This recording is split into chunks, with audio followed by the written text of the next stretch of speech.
Welcome to the Three Martini Lunch. Grab a stool next to Greg Columbus of Radio America and Jim Garrity of National Review. Three Martinis coming up.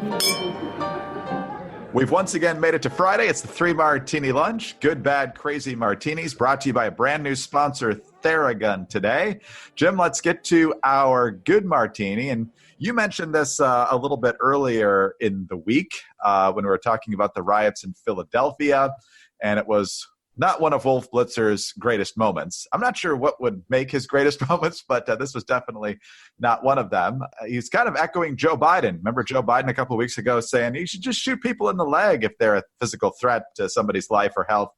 You don't need to shoot to kill. And so Wolf Blitzer asked that again of former Philadelphia Police Commissioner Charles Ramsey following the police-involved shooting earlier this week, where the person who was shot to death was holding up a knife, refused to put it down, and moving towards police. And so Blitzer asked, why not shoot to injure? And here's the response he got from Ramsey. Walter Wallace had a knife, as we saw. One witness said, though, he had mental health issues. The district attorney said a report this was a medical call, was consistent with what they know so far. So could these officers have escalated the situation? If they obviously could have used tasers if they had tasers, but they didn't have tasers. But why shoot to kill as opposed to shoot to injure and just prevent anything from going further? Well, officers are trained to shoot at what we call center mass. Despite what you may see on TV, it's not easy to hit extremities and so forth, especially under stress. So officers are trained to shoot for center mass, not shoot to kill. But unfortunately, that does happen. The officers, I'm told, took him to the hospital right afterwards to try to get some assistance for him. Unfortunately, he died. It's always a tragedy when anyone loses their life. You know, now we have information that the officers may not have had when they responded. Again, did he have mental health problems? Well, after the fact, people start learning a lot more about it. But when you're at the scene and you've got an individual who's armed with a knife who's coming toward you, it's a whole different type of situation.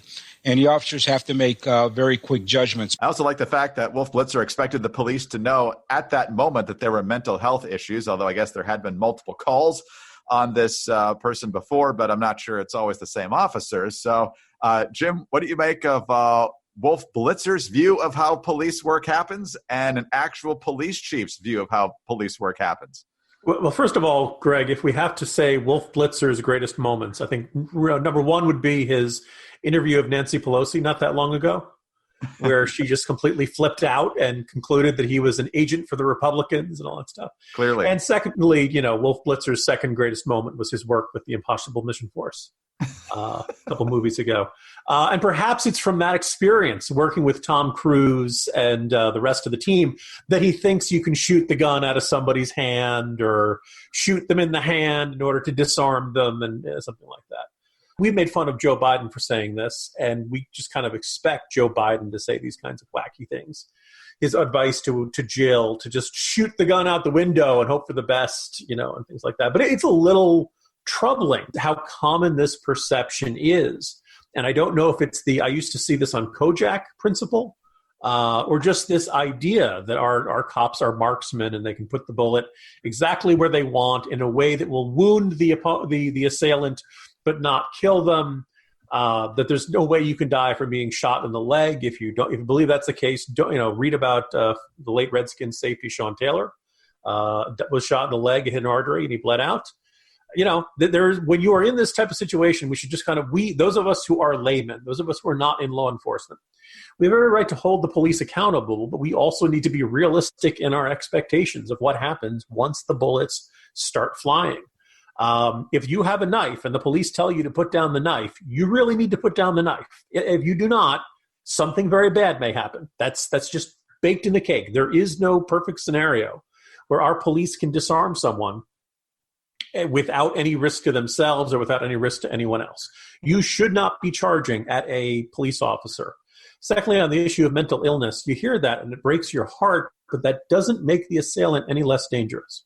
That doesn't mean that the knife in their hand isn't capable of hurting people. And in fact, you look at these types of violent assaults, in very many cases, some sort of mental illness is at work there. It's tragic. It's one of the reasons people have been very upset about how we've handled mental health issues in this country for going back probably 2 generations. But you can't expect cops to be there and psychoanalyze these people and determine, hey, we have to treat this differently because he's mentally ill or something like that. At that moment, only thing the police know is that there's a knife in that person's hand and there's a potential threat to somebody else or themselves. And that's just, it is deeply frustrating to see even people I think we think better of or we expect better of, like Wolf Blitzer, adding to this mentality that there's some sort of, perfect trick shot that the police can pull off that will end with no serious harm to anyone involved. Yes, I always think of the Lone Ranger when it comes to shooting the gun out of the other person's hand. But you mentioned Wolf Blitzer, and that's a good point, Jim. I mean, Wolf Blitzer has at least been at CNN for 30 years because he was reporting on the Gulf War, maybe before that, and I'm sure he reported somewhere before that. He's not some wet behind the ears 23-year-old kid right out of journalism school. He's covered the news for a really long time. How does he not know this? Is it maybe a producer's writing his questions? He's just heard this narrative from the left now, especially since May, but even longer than that, the past few years of Black Lives Matter and so forth. So how does a question like that even happen? I think it is this, one of the lessons we should take from every major bad problem we have faced as a country, whether you want to do it as terrorism and 9/11, whether you want to talk about mass migration we've seen out of the region after the Syrian civil war, Great Recession. There are very rarely circumstances in which we see a nice, simple, easy solution. Usually there's a bad solution or there's a complicated solution, and very often doing something is going to have some unexpected consequences. This is one of the reasons many of us are conservatives. Government programs tend to have some totally unexpected reaction that, either complicates things or makes things much worse. And I think everybody just wants that simple solution. Hey, there's somebody who's mentally ill with a knife on the street. We'd like to come up with a scenario in which that person the threat is contained, and the person with that knife in their hand, if they're mentally ill, that they don't die, that they don't get shot by police and die from being shot. That solution doesn't exist. We are living in an imperfect world with imperfect people, and even cops are human beings. And they have to make decisions that are life and death in a very short time span. This is the reality of life. Even the great Wolf Blitzer, I guess, can succumb to this temptation of believing that because this is a really thorny problem, there must be some simpler, better solution of the cops having this special trick, or why can't we give them phasers from Star Trek that will only stun the person instead of killing them or something like that? Look, the technology doesn't exist yet, and these are the options before us.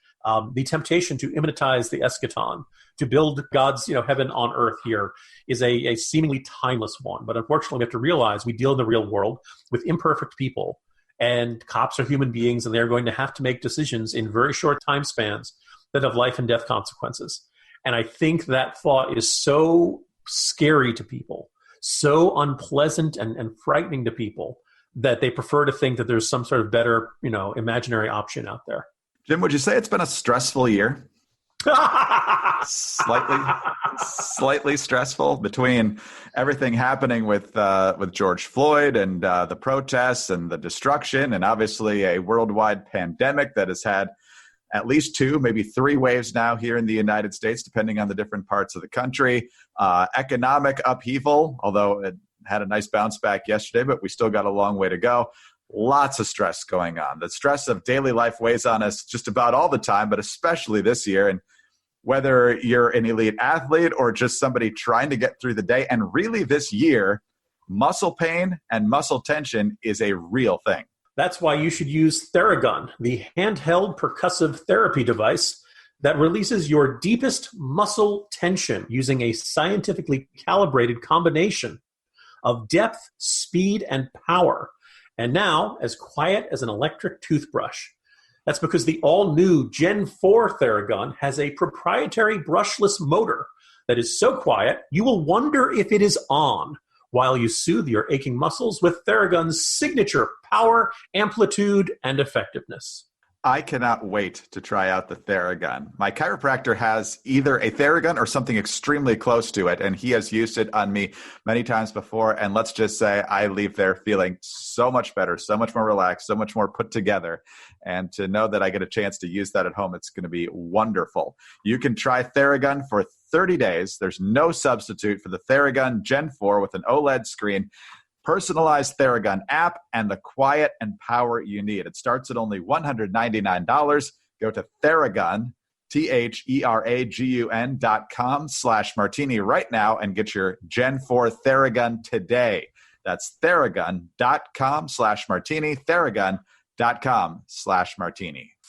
All right, let's talk about our bad martini now, Jim. And after Democrats flocked to Joe Biden in the spring to avoid a Bernie Sanders presidential nomination, Joe Biden, for some reason, decided he was going to make cozy with Bernie Sanders. Maybe he thought that not enough Bernie bros showed up for Hillary in 2016, and so it was a political calculation. But he definitely moved to the left on a number of issues. More lately, he's tried to move himself back, especially after he saw that not responding to riots in American cities wasn't good for his poll numbers back during convention season.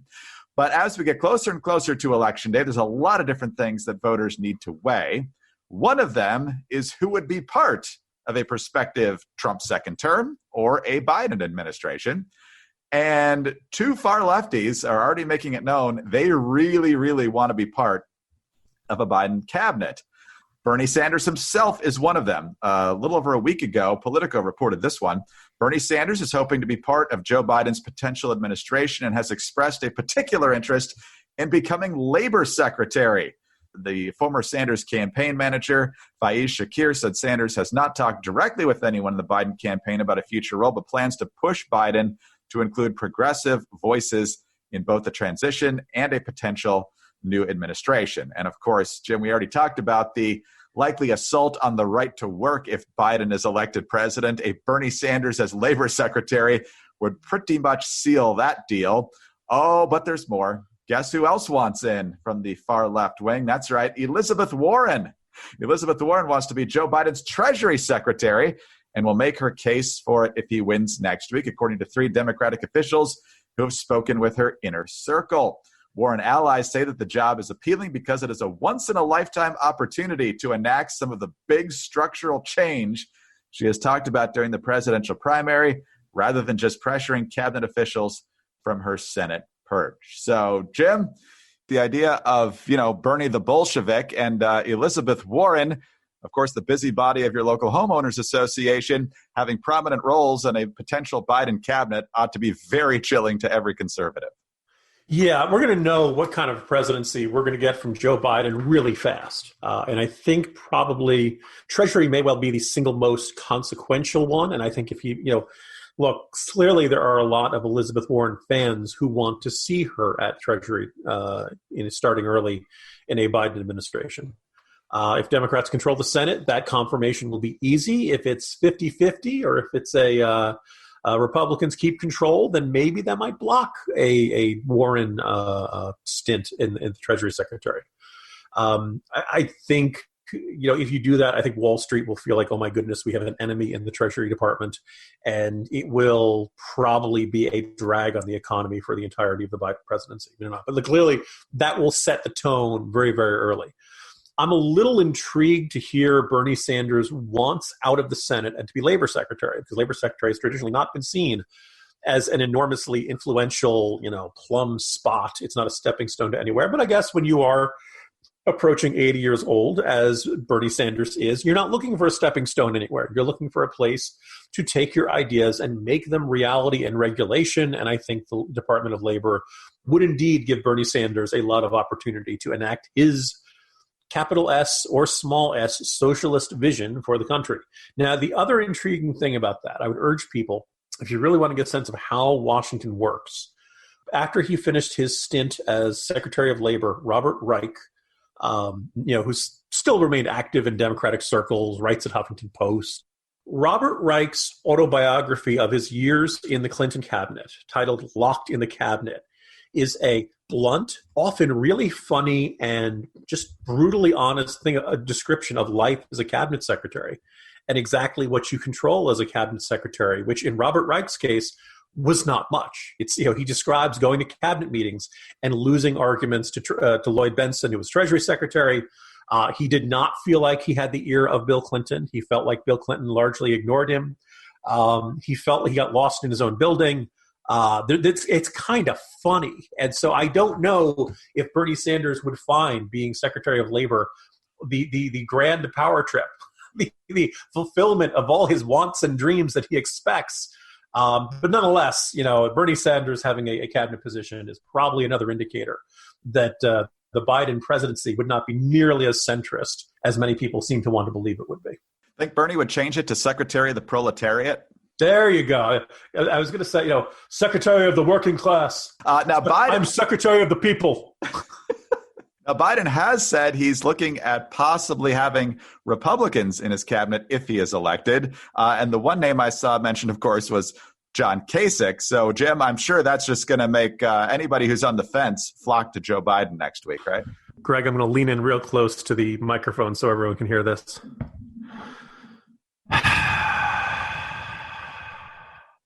That is my reaction to John Kasich getting a cabinet position. Anyway, Trump interrupted it, but there had been this tradition of you try to find one or two people in the other party, and you give them kind of a lower tier position. Norman Mineta in the Bush administration, Ray LaHood in the Obama administration. I think they were both Secretary of Transportation. Nobody's putting the big names in Secretary of State or Defense or Treasury or things like that. But it's generally seen as a, olive branch or good faith gesture. And generally some, position like Secretary of Transportation usually isn't enormously partisan. It sounds like the sort of thing Biden would like to do. I don't think it makes a huge difference, though, if John Kasich is in there or if he picks, I'd seen, Charlie Baker get mentioned, Susan Molinari, any of these, real old school Republicans who clearly aren't Trumpy, clearly are a little more amenable to working with Democrats. But in the end, I just don't see, Homeland Security would be significant. Obviously defense, Secretary of State, any of those jobs, you appoint a Republican, that would be a big deal. But I'm not really expecting big things for Republicans in the Biden cabinet. If I could have the John Kasich from the 90s, I'd like to have him as budget director. But ultimately, that guy's gone. That's, he's long gone. But ultimately, he's going to end up as postmaster general, right? His dream job. Of course, all of this is only if Biden actually wins, which is very much away from a foregone conclusion. So your vote will actually make the difference. We are living in difficult times where people fear having thought-provoking conversations about pressing issues. And although we're in the midst of an information explosion, there are a lot of forces aiming to distort what's true. I created The Bill Walton Show to provide a forum for in-depth, thought-provoking conversations with leaders, artists, entrepreneurs, and thinkers. Please join me at thebillwaltonshow.com to explore what's true, what's right, and what's next. Anyway, let's move on to our crazy martini. And Jim, it just is impossible to be nice anymore. Amy Coney Barrett, it seems like a few weeks ago now, but it was actually just Monday that she was confirmed to be an Associate Justice of the United States Supreme Court. You would think that people would love to see another woman breaking through the glass ceiling. I guess it's been broken already in the Supreme Court, but not for a conservative woman, unless you count Sandra Day O'Connor. And so she's on the Supreme Court. She's only the fifth woman ever to do this. And so the Girl Scouts of America put out a tweet, but it didn't go well for them. USA Today, a tweet by the Girl Scouts congratulating new Supreme Court Justice Amy Coney Barrett drew such outrage from Barrett critics that the youth organization swiftly deleted it, only to draw a new backlash from Barrett supporters. The original tweet, posted Wednesday evening, said, quote, "Congratulations, Amy Coney Barrett, on becoming the fifth woman appointed to the Supreme Court since its inception in 1789. The post featured an image of Barrett, who was confirmed Monday and sworn in at the court on Tuesday, along with currently serving Justices Elena Kagan and Sonia Sotomayor, former Justice Sandra Day O'Connor, and Barrett's predecessor, the late Justice Ruth Bader Ginsburg.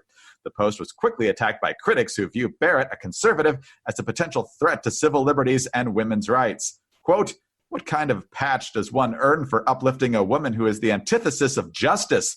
tweeted U.S. Representative Ayanna Pressley of Massachusetts. She's part of the squad. Actor Amber Tamblyn tweeted that the Girl Scouts post is, quote, "really disappointing and won't age well when access to safe abortion and the health care needs of millions of women and girls is gutted in this country because of Barrett's addition to the court." Actor Zach Braff was among numerous people who tweeted about seeking alternatives to Girl Scout cookies due to disenchantment with the Barrett posting. As the online criticism mounted, the Girl Scouts deleted their original tweet and posted a new statement. Earlier today, we shared a post highlighting the 5 women who have been appointed to the Supreme Court. It was quickly viewed as a political and partisan statement, which was not our intent, and we have removed the post. Girl Scouts of the USA is a non-political, non-partisan organization. We are neither red nor blue, but Girl Scout green. We are here to lift up girls and women, and, not to be outdone, the Kappa Delta sorority to which Amy Coney Barrett belonged put out a congratulatory message when she was confirmed. They have also had to retract it because of all the backlash. So, Jim, remember when we were supposed to not only believe all women, but champion all women? As usual, it's only women from the left that are supposed to get that sort of acclamation. Greg, who the hell cares what Zach Braff thinks? I vaguely recognize the name, and I'm really curious about how many listeners right now, without Googling, remember who Zach Braff is. Hint, it was not the character on Futurama. Zach Braff was the guy from Scrubs, which I believe went off the air. Was it Bush administration? Obama administration? It was a long while ago. Garden State, kind of a funny movie, but back when with Natalie Portman. That was a decade ago, I want to say. He's just some guy. He's Miles Teller. Actually, no, Miles Taylor, whoever that guy is. Why are you in fear of these people? By the way, keep in mind, it was not a tweet saying we endorse Amy Coney Barrett. It was not a tweet saying Amy Coney Barrett is the best. They celebrated all 5 women who'd been on the Supreme Court. It was not saying these are the best. It was just saying, hey, here's role models for women. I just want some institution when they get confronted by some celebrities and the woke social justice, social media mob to just say, no, we want to celebrate these people. We're going to celebrate these people. Go pound sand. We're the Girl Scouts. We're not afraid of you. People are addicted to our cookies. Like bigger than cocaine. We're not afraid of Zach Braff. We're not afraid of Amber Tamblyn. If we want to say congratulations to somebody, we're going to say congratulations to somebody. We are not going to knuckle under because a lot of people on Twitter are mad at us. Because you know what? That group of people on Twitter are just looking for people to get something to get mad about every single day. You know what they can do to you? Nothing. They're not going to boycott Girl Scout cookies. They're not going to take their daughters out of the program. They are people who are obsessed with every little thing and cannot celebrate even something as mundane to, hey, look at these Supreme Court justices. I'm desperate to see some institution say, no, I will not knuckle under to you. I'm not the one with the problem. You're the one with the problem. It's a good note to end the weekend, head into a weekend, Greg. And you know what? No matter who wins, this isn't going to stop. That's the really depressing part. So, Jim, let's have some fun this Halloween. We are going as the Peanuts gang. I will be Charlie Brown. I'm not shaving my head. I'm not that committed to the project. My wife is Lucy, who has the dark hair, but not the personality, thankfully. And my girls are Snoopy and Sally. So hopefully it's a safe Halloween trick-or-treating season for everyone. How about over at the Garrity house? I will not be dressing up, Greg, but in order to honor the required social distancing rules and requirements and regulations here in Authenticity Woods, I will have a big bag of candy, and I'll be throwing them at children. So work on your dodgeball skills, kids, because, I'm aiming for the head. Everybody have a safe Halloween. Don't forget about our good friends over at Theragun, theragun.com/martini. Please subscribe to the podcast. Also, we're always grateful for a kind review and a 5-star rating. Get us on those home devices. All you have to say is play 3 Martini Lunch podcast. Have a great weekend, and we'll see you Monday on the 3 Martini Lunch.